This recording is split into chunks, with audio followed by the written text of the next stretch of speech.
क्या आपको पता है ताजमहल को 50 कुओं के ऊपर बनाया गया है और ताजमहल बनाने वाले मजदूरों ने शाहजहां से नाराज होकर जानबूझकर ताजमहल में एक बड़ी गलती भी छोड़ दी थी। इस वीडियो में हम आपको ताजमहल से जुड़े कुछ ऐसे रहस्यों के बारे में बताएंगे जिसे जानकर आपकी आंखें फटी की फटी रह जाएंगी। तो दोस्तों इस वीडियो को लास्ट तक जरूर देखें।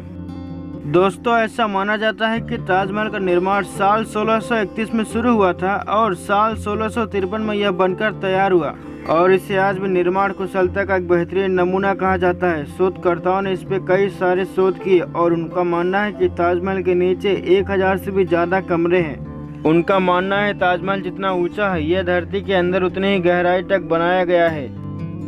मुमताज महल के मकबरे की छत पर एक छेद है। हालांकि इस छेद के पीछे कई सारी कहानियां प्रसिद्ध हैं, जबकि सच्चाई ये है जब शाहजहां ने ताजमहल के पूरा बन जाने के बाद सभी मजदूरों के हाथ काट देने का हुक्म दिया ताकि वह कोई और दूसरा ताजमहल ना बना सके, तो मजदूरों ने इसी छत में एक ऐसी कमी छोड़ दी जिससे शाहजहां से बदला लिया जा सके और ये इमारत ज्यादा दिन तक टिक न सके। आज भी इसी छेद के कारण मुमताज महल का मकबरा नमी से ग्रसित रहता है। यदि यमुना नदी न होती तो क्या होता? ताजमहल का आधार एक ऐसी लकड़ी पर बनाया हुआ है जिसको मजबूत बने रहने के लिए नमी की आवश्यकता होती है। यदि ताजमहल के बगल में यमुना नदी नहीं बह रही होती तो ये लकड़ी मजबूत नहीं होती। आपको बता दें कि ये लकड़ी नदी के पानी से नमी सोखती है, इसीलिए अगर यमुना नदी नहीं होती तो अभी तक ताजमहल गिर गया होता।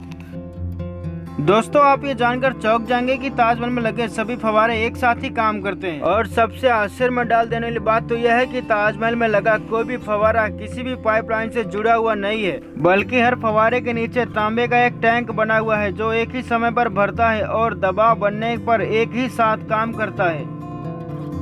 ताजमहल के चारों ओर की मीनारें एक दूसरे की ओर झुकी हुई हैं। ऐसा इसलिए है कि भूकंप या बिजली के गिरने की हालत में मीनार को मुख्य इमारत पर गिरने से बचाया जा सके। द्वितीय विश्व युद्ध, भारत पाकिस्तान युद्ध और 9/11 के हमलों के समय भारतीय पुरातत्व सर्वेक्षण विभाग ने बांस का घेरा बनाकर इसे हरे रंग की चादर से ढक दिया था, जिससे यह दुश्मनों को दिखाई न दे और इस पर हमला न किया जा सके।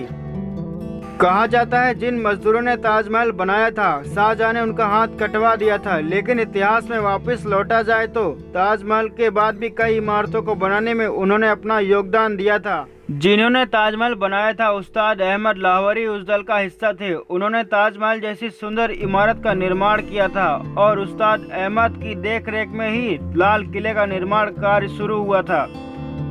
1632 से 1653 की अवधि में जब ताजमहल बनकर तैयार हुआ था तब इस पर 32 मिलियन रुपए खर्च हुए थे, जिनकी वर्तमान कीमत 106.28 लाख अमेरिकी डॉलर है। ताजमहल की कलाकृति में 28 तरह के नायाब पत्थरों को लगाया गया था जो कि किसी की भी आंखों को चौंधिया सकते थे। ये पत्थर चीन, तिब्बत और श्रीलंका से मंगवाए गए थे, लेकिन अंग्रेजों ने इन पत्थरों को भी निकाल लिया। शाहजहां का यह सपना था कि वो अपने लिए भी एक ऐसा ही काला ताजमहल बनवाए, लेकिन उनके बेटे औरंगजेब के द्वारा उनको कैद किए जाने के कारण उनका सपना पूरा न हो सका। ताजमहल के साथ पहली सेल्फी जॉर्ज हैरिसन नामक व्यक्ति ने ली थी। ये सेल्फी उसने तब ली थी जब सेल्फी का दौर भी नहीं था। आपको यह जानकर हैरानी होगी कि ताजमहल का रंग भी बदलता है। दिन के अलग अलग पहर के अनुसार ताजमहल भी अपना रंग बदलता रहता है। सुबह देखने पर ताजमहल गुलाबी दिखाई देता है, शाम को दूधिया सफेद और चांदनी रात में सुनहरा दिखाई देता है। ऐसा सफेद संगमरमर पर सूर्य और चंद्र की रोशनी पड़ने के कारण होता है। दोस्तों सबसे मजेदार बात तो यह है कि कुतुब मीनार नाम की जिस इमारत को हम सबसे ऊंची इमारत कहते हैं, ताजमहल उससे भी ऊंचा है। कुतुब मीनार को देश की सबसे ऊंची इमारत कहा जाता है, लेकिन इसकी ऊंचाई ताजमहल के सामने छोटी पड़ जाती है, अर्थात ताजमहल कुतुब मीनार से आधा मीटर अधिक ऊंचा है। ताजमहल को एक दिन में देखने के लिए 12,000 से अधिक पर्यटक आते हैं। इतने सैलानी दुनिया में किसी अन्य इमारत को देखने नहीं आते। यह तो सभी जानते हैं मुमताज शाहजहां की पत्नी थी, लेकिन शायद ही कोई यह जानता हो वो उनकी तीसरी पत्नी थी। शाहजहां के 14वें संतान को जन्म देते हुए उनका निधन हो गया था और उनकी याद में ही शाहजहां ने ताजमहल बनवाया था।